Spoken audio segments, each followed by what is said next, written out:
Ibu yang dikasih oleh Tuhan, apa kabar? Luar biasa pendoa-pendoa yang cinta Tuhan. Kita tepuk tangan dulu untuk Tuhan kita yang luar biasa. Kangen udah berapa minggu gak ada di Morning with Jesus. Tapi dimanapun saya berada, di jam yang sama suruh berdoa, saya juga berdoa.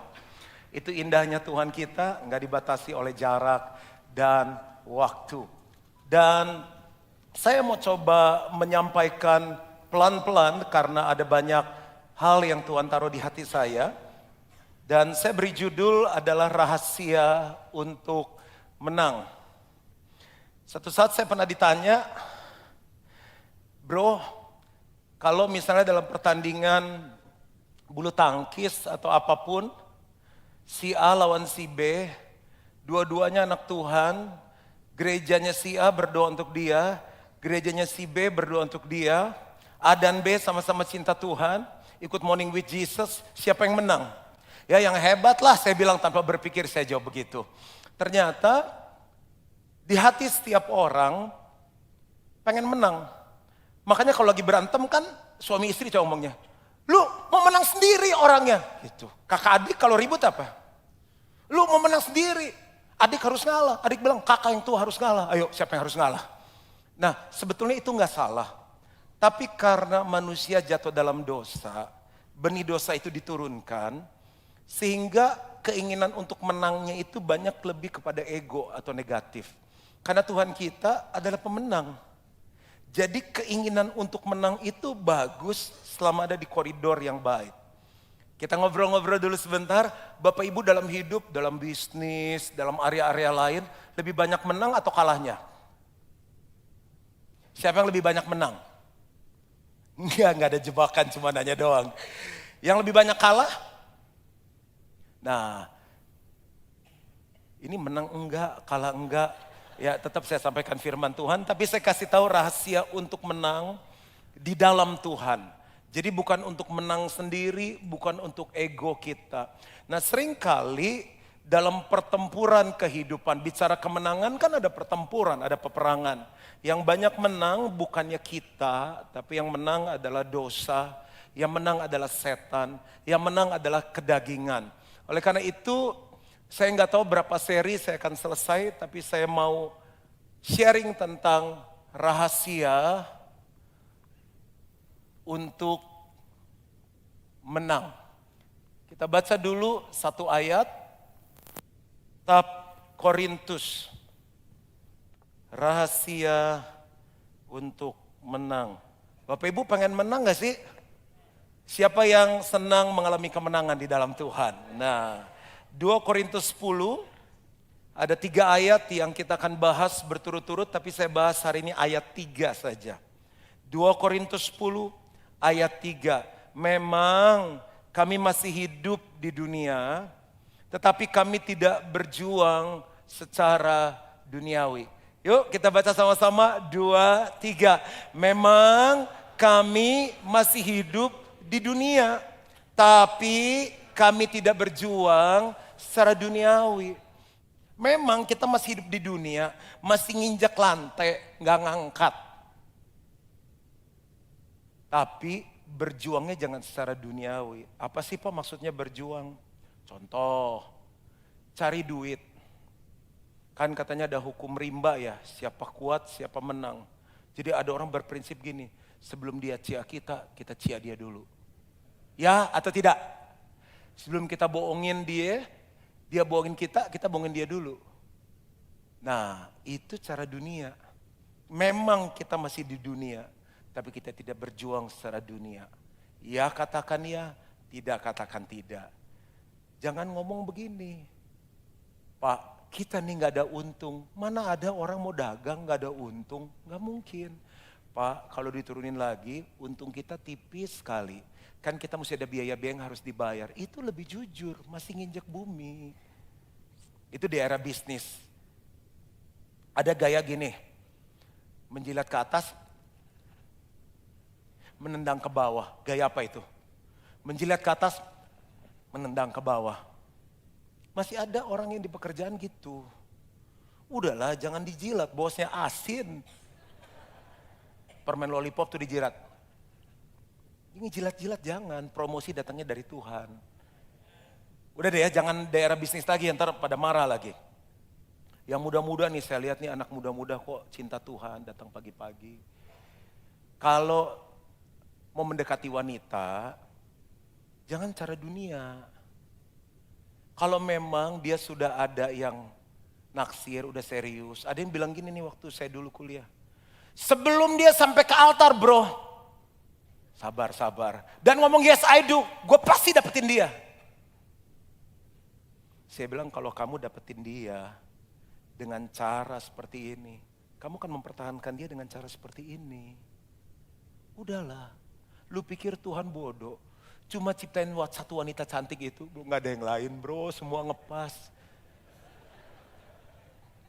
Kamu mengecilkan kuasa Tuhan.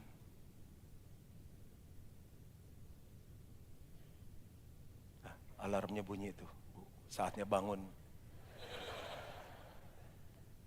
Sampai mana tadi? Dalam mencari jodoh. Dalam apa lagi? Oh dalam banyak hal. Jadi yang mau gereja, mau bisnis, mau apapun, masih di dunia, tapi jangan berjuang secara dunia. Saya gambar ya. Ini kita. Kasih nama aja JM, Juan Mogi. Manusia hidup terdiri dari apa aja? Roh, jiwa, tubuh. Diulang-ulang pastor iya biar ingat.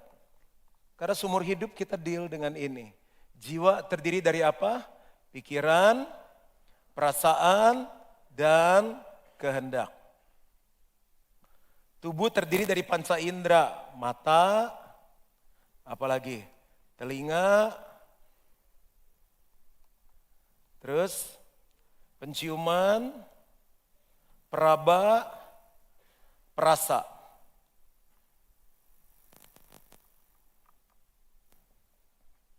Rahasia untuk menang.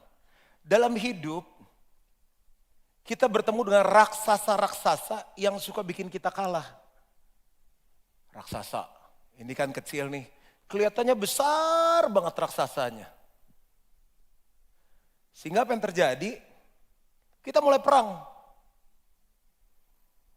Kita luncurkan senjata-senjata. Kita luncurkan senjata-senjata. Ada yang kalau dimaki-maki, dia balas maki-maki. Ya pokoknya udah cara dunia deh.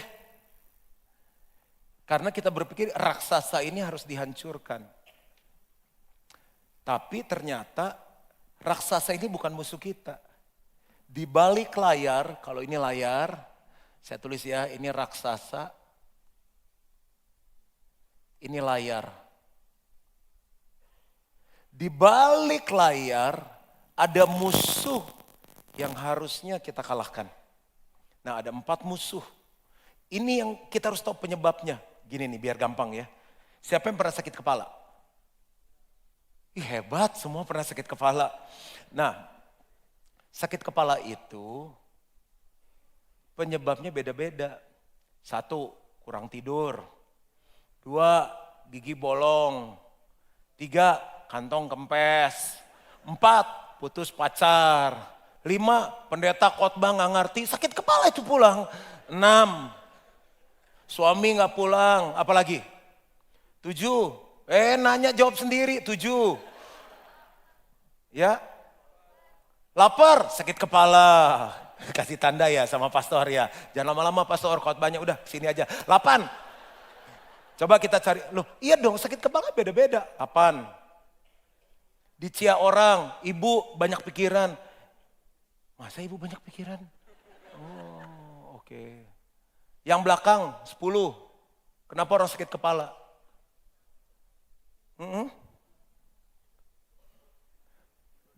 Digosipin orang sakit kepala.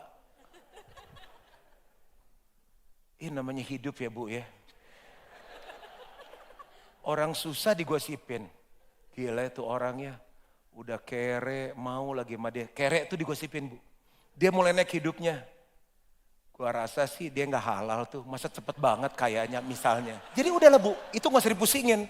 Mau baik digosipin, jahat digosipin. Ya enggak?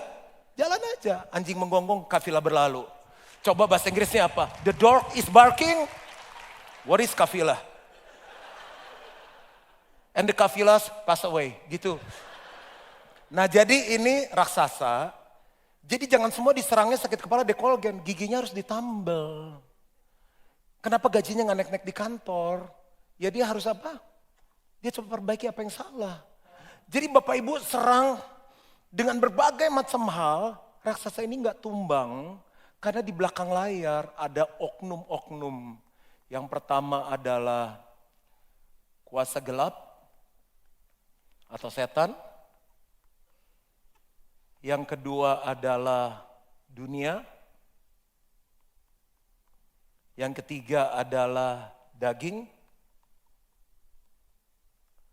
Yang keempat adalah dosa. Semua ini nyerang kita, dia nyerang kita. Semua ini tarik hidup kita turun ke bawah. Mereka ingin mencuri, membunuh, dan membinasakan. Jadi kita serang terus nih dengan apa tadi? Kalau obat-obatan itu paracetamol. Yang nggak selesai masalahnya, jadi kita kalah terus dalam kehidupan. Ini yang mesti kita bidik nih. 1, 2, 3, 4. Nah, di seri pertama ini saya hanya bahas 4 hal ini dulu. Ini penyebabnya nih. Di seri-seri berikut saya ngajarin gimana caranya menang. Yuk kita coba lihat selesainya berapa poin. Yang pertama, di balik layar itu ada kuasa gelap. Efesus 6 ayat 12. Karena perjuangan kita bukanlah melawan darah dan daging. Jadi jangan mertua kita yang kita benci. Jangan partner bisnis kita yang kita benci. Jangan orangnya. Tapi apa? Jadi orangnya tuh yang kita benci, kita gak suka kan ini nih. Tapi di belakangnya ini ada apa? Coba kita lihat. Pemerintah-pemerintah melawan penguasa-penguasa naik lebih tinggi. Melawan penghulu-penghulu dunia yang gelap ini. Melawan roh-roh jahat di udara. Contoh Pak, oke. Kami layani ada orang yang sakit. Orang yang sakit didoain belum sembuh. Dibawa ke dokter belum sembuh.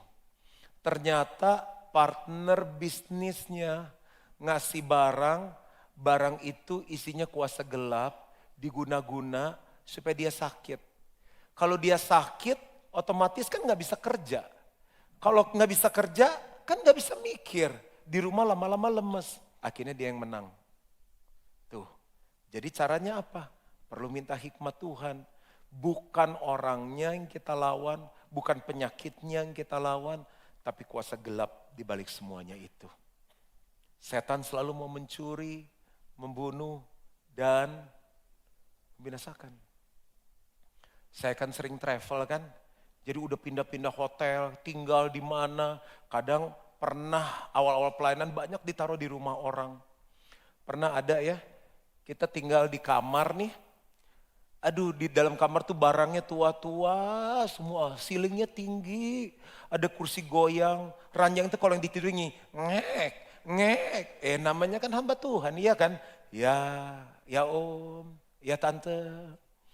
Udah gede sendirian. Saya lupa satu hal, WC di mana? Malam saya suka kencing. Jadi WC-nya itu ngelewatin gang yang sepi dan gelap, rumah gede, satu lantai di luar kota. Dari sini nih kamarnya sampai di itu teras, di lantai 4 itu tuh. Saya bisa 2-3 kali kencing kalau malam. Jadi turun, ada suara gini, nggak pernah ngalamin ya? Ntar pastor doain. Itu, aduh, gimana kayak ada yang jalan ngikutin di belakang, kayak ada yang begini. Itu siapa? Orang di sekeliling kita banyak penguasa-penguasa. Ini pengalaman saya. Oke, sekarang masuk hotel. Saya nggak usah cerita lah, saya pergi sama siapa? Saya sama istri saya. Terus di sebelah kamar saya ada orang tinggal juga, tim kita. Gak lama kita diketok. Boleh nggak ikut tidur? Aneh kan saya suami istri, kan ikut tidur di dalam. Kamarnya banyak setan katanya. Saya bilang, kamu udah doain belum? Oh ya doain katanya. Doain. Ketok lagi. Enggak, pengen di sini aja katanya. Udahlah saya bilang. Besok gak bisa pelayanan kan? Terus udah selesai. Isi saya bilang, sebetulnya waktu kamu lagi gosok gigi, itu saya lihat di belakang kamu tuh ada yang di samping kamu begini. Ada banyak cerita lah. Jadi setiap kali masuk kamar hotel, mesti doa gini. Terima kasih Tuhan untuk hotel ini. Kami mau tinggal 2 malam 3 hari di sini. Aku mengikat setiap orang kuat, kuasa gelap, roh jahat yang ada di kamar ini aku ikat. Aku ikat dalam nama Yesus. Kuduskan dengan darahmu. Selama aku tinggal, gak ada yang bisa ganggu di sini. Tidur udah. Sendiri terus. Kemarin kita ke Medan, sendiri tidur di kamar.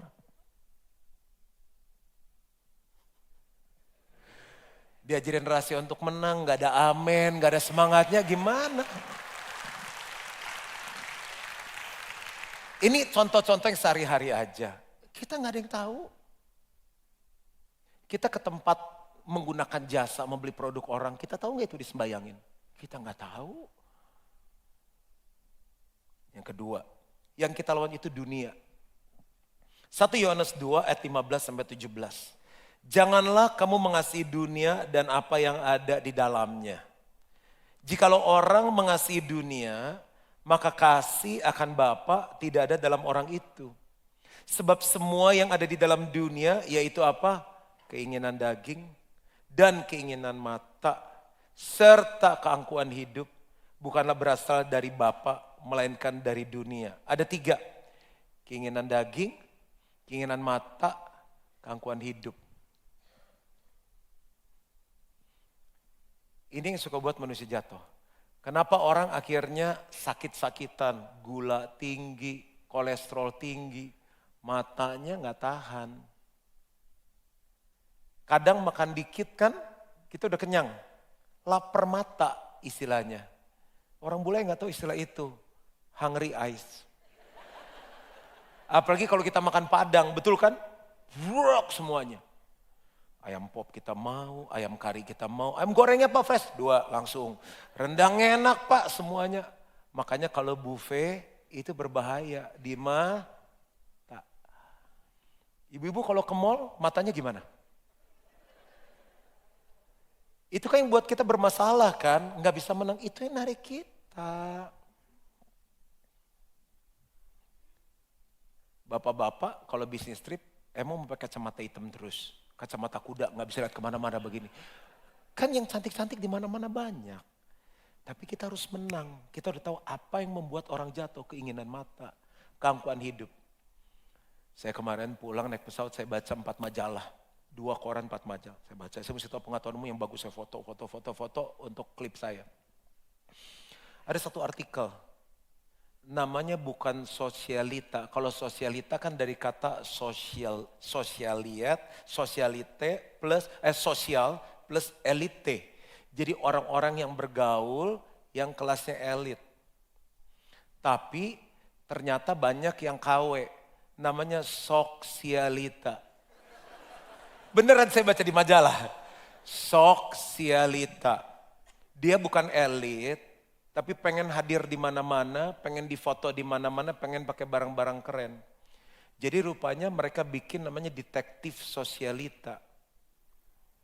Jadi waktu difoto, dilihat tasnya bener limited edition enggak? Ternyata KW. Butik itu, produk itu enggak pernah mengeluarkan tas seperti itu. Itu kan gara-gara gengsi. Kalau punya uang enggak ada yang salah kok. Kita ingin memberi impresi sama orang yang gak ada hubungannya sama kita, yang orang itu juga gak peduliin hidup kita. Itu keangkuhan hidup namanya. Bapak Ibu, siapa yang pengen punya rumah gede?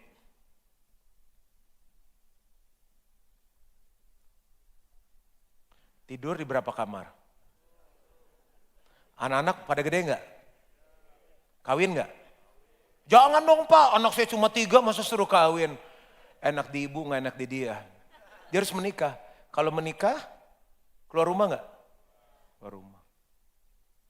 Ibu makan di berapa meja makan Pak? Kursinya pakai berapa? Pergi ke kantor mobilnya berapa? Pakai supir berapa? 3? 3 dong, jadi kayak ada ajudannya, satu di sini, ada yang pijitin di belakang. Oke, cuma Nora aja. Gini nih, mobil yang penting nyampe dingin. Ya kalau ada bagus silahkan beli. Rumah yang penting makan, bisa, mandi bisa, tidur bisa, naruh barang udah. Saya bilang sama istri saya begini, nanti ya cari udah besar, kita cari rumah kecil aja. 1-2 kamar lah, nanti anak mau main, bawa cucu, udah 2 kamar. Nggak pusing membantu. Tuh, ke-11 Bu, pembantu pulang pusing.